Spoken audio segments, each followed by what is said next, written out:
Not every eBay seller uses the platform to sell tangible consumer products.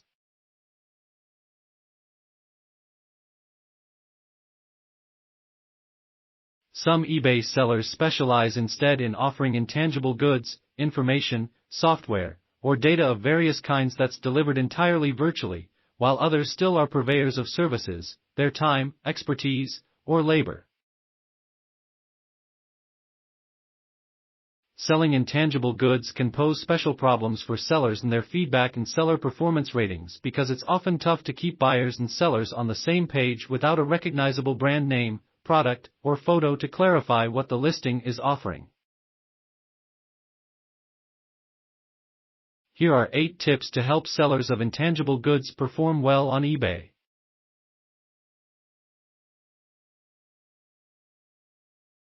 Be clear about what you're selling. This is frequently a big problem for service sellers, who often fail to get the title right by using ambiguous titles. My expertise in home remodeling at your service, or professional real estate investor can help inspire your group, that don't tell buyers what. Unclear descriptions further compound the problem.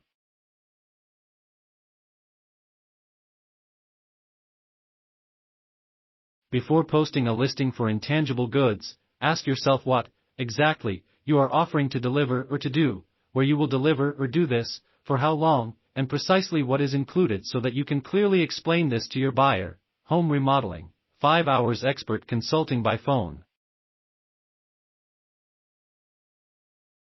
Don't lead with personal hype. There is a place in your listing for bullet lists of your personal qualifications and accolades, but it's not at the beginning.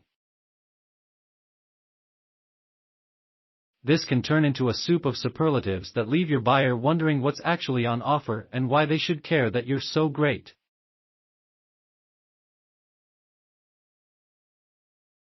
At most, include one brief, general statement of qualifications to start your description or listing. I have 20 years experience in home remodeling and have won awards at dozens of regional expos, or thousands of audience members have heard me describe my successful career in real estate investing. Then, spend the next several paragraphs on the actual product you're offering, your time, your service, etc., rather than talking about yourself.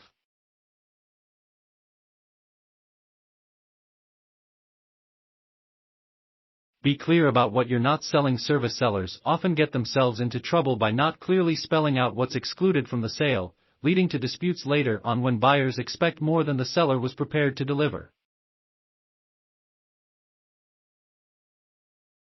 In your item description, use disclaimers to spell out those things which might commonly be desired by buyers but that you don't want to include in this sale. Your purchase here does not include additional labor time for design work or other tasks. You are purchasing only the telephone or Skype time. Be clear about terms. There is a space in the listing form to answer this question, but it's also important to spell it out. Under what conditions will you give your buyers a refund?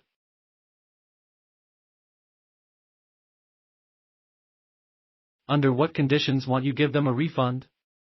If you offer a satisfaction guarantee of some kind, who gets to determine when the terms of this guarantee are met, and what are you willing to do to attempt to ensure that they are met? Particularly if your labor time or other similar open-ended resources are on the hook, it's important not to expose yourself to an ongoing commitment for the price of a one-time job. Have someone proofread your listing because descriptions for intangible goods tend to be harder to write and less punchy and effective than listings for tangible goods. It's useful to have someone other than yourself proofread your listings before you post. Ask them whether they were enticed by your copy and if there were any areas where they felt lost, overwhelmed, confused, or just plain bored. Include multiple great photos. Don't make the mistake of imagining that since no physical goods are on offer, there's no need for photos to make the sale.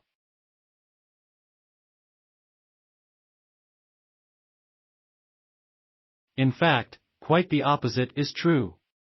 Since you're selling something abstract, it's tougher to get buyers to pony up the cash without a clear picture of what you're going to deliver. If you're selling yourself in some way, your time, your expertise, your speaking, your consulting, your labor, get a professional to take glowing, inspiring pictures of you doing what you do and include these in your listings, along with descriptions. If you're selling software or information, get screen grabs and include them so that people can see for themselves what they're buying, rather than having to imagine it using your prose. Abide by eBay's rules to ensure that eBay doesn't remove your listing. Be sure that you're clear on eBay's policies related to intangible goods and services, including policies on digitally delivered goods, compilation and informational items, and listings with no items attached to them. Service sellers, particularly those who provide boutique services, are particularly vulnerable to inadvertent rules violations in this area. To sell intangible items on eBay, you have to be sure that you don't violate anyone else's claims, copyright or IP claims, for example, of the sort protected by eBay's Verified Rights Owner program, and that your buyer can determine in some way whether or not you have delivered what you promised. Don't treat eBay like a Yellow Pages ad if your plan is just to use eBay listings as advertising to direct people to your service, by virtue of eBay's large audience of buyers or the press periodic focus on one or several eBay auctions. Think twice before listing. eBay specifically forbids the use of item listings simply as ways to direct customers to your real business outside eBay.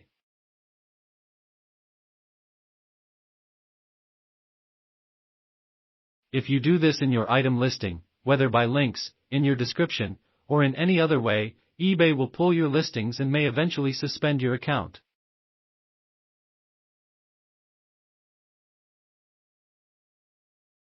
Selling intangibles on eBay can be a tough row to hoe. Services are often inherently local. Software and information are inherently tricky thanks to intellectual property and digital delivery concerns. eBay customers are not always accustomed to searching the platform for either of these things to begin with. Successful service sellers will tell you, though, that it can be done on eBay.